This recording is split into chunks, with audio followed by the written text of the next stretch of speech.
E aí, galera do Kizards, tudo beleza?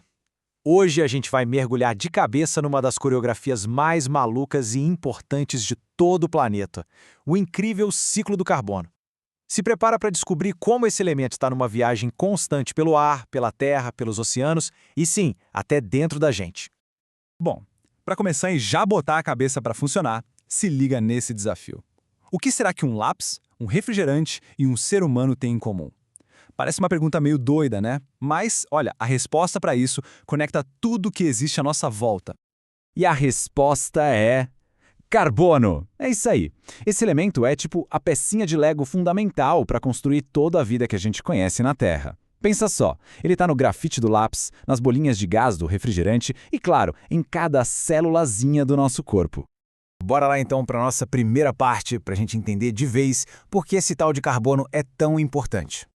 A parada é a seguinte, gente. O carbono é como se fosse o esqueleto das moléculas da vida, sabe? Proteínas, gorduras, o nosso próprio DNA, tudo isso é construído em cima de uma base de carbono. Sem ele, a vida como a gente conhece simplesmente não existiria. Não teria como. Ele é a estrela do show com certeza. Ok, já entendemos que ele é essencial. Mas como é que ele se mexe por aí? A gente vai começar pelo que chamamos de ciclo rápido. Imagina que é como se o planeta Terra estivesse respirando, sabe? É algo que acontece o tempo todo, todos os dias, no mundo dos seres vivos. E essa respiração tem basicamente dois movimentos. De um lado a gente tem a fotossíntese, nela as plantas e os plânctons puxam o dióxido de carbono, o famoso CO2, do ar para produzir a energia deles. É como se eles estivessem inspirando. E do outro lado tem a respiração. Aí os animais e até as próprias plantas soltam esse CO2 de volta para o ar. É como se estivessem expirando. É um equilíbrio super legal, né? Um puxa, o outro solta. E quem é que entra nessa dança toda? Bom, temos as plantas em terra, os plânctons lá nos oceanos, todos os animais, e não podemos esquecer dos heróis secretos dessa história, os fungos e as bactérias. São eles que decompõem tudo que morre, liberando carbono de volta para o ciclo. Beleza, esse foi o ciclo rápido. Mas se tem um rápido, é porque também tem um lento. E quando eu digo lento, é lento mesmo. Agora a gente vai mudar completamente a escala de tempo. Vamos falar do ciclo geológico que leva, gente, milhões de anos para rolar. É como se a Terra estivesse trabalhando em câmera super lenta. Esse ciclo mais demorado é a viagem do carbono entre o ar, que é a atmosfera, os oceanos, a hidrosfera, e as rochas, que a gente chama de litosfera. É nesses lugares que o carbono fica guardado, estocado, por um tempo gigantesco. E um dos resultados mais conhecidos desse processo todo é a formação dos combustíveis fósseis. A história é mais ou menos assim. Lá no passado, organismos marinhos morriam e afundavam. Com o tempo, foram sendo cobertos por mais e mais camadas de areia e lama. E depois de milhões de anos com um calor e uma pressão enormes, eles se transformaram no que a gente hoje conhece como carvão, petróleo e gás natural. E o carbono que estava neles ficou todo trancado lá no fundo da Terra.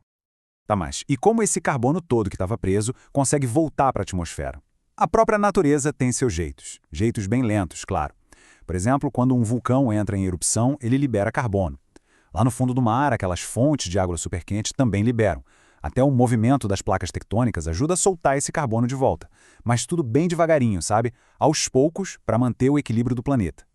Então, até aqui a gente viu o ciclo funcionando no ritmo da natureza. Tudo certinho. Só que aí entramos nós, os seres humanos, na história. E o que a gente fez? A gente basicamente pegou uma parte desse ciclo e pisou fundo no acelerador. Olha só esse gráfico que está na tela. Ele mostra bem o tamanho do problema. Essa barrinha menor representa a liberação de carbono que acontece naturalmente, de forma equilibrada. Agora, olha a outra barra, a das atividades humanas. Ela simplesmente disparou. A gente está basicamente desenterrando aquele carbono que a Terra demorou milhões de anos para guardar e jogando tudo de uma vez só na atmosfera. E como que a gente faz isso? São principalmente de duas maneiras. A primeira é queimando aqueles combustíveis fósseis que eu falei, carvão, petróleo e gás para abastecer os carros, as fábricas, para gerar nossa eletricidade. A segunda é através do desmatamento e das queimadas. Quando a gente derruba ou queima uma floresta, todo aquele carbono que as árvores passaram a vida inteira guardando é liberado de volta para o ar. E o resultado desse desequilíbrio todo é bem sério, pessoal. A gente está aumentando muito a quantidade de carbono na atmosfera, e isso bagunça o clima do planeta inteiro. Fora que o desmatamento também acaba com a casa de inúmeras espécies de plantas e animais. Ufa! É bastante coisa, né? Mas será que deu para pegar tudo? Chegou o momento da verdade, a hora do quiz. A regra é simples. Eu faço a pergunta e vocês têm 5 segundos para pensar na resposta. Preparados? Então, vamos lá.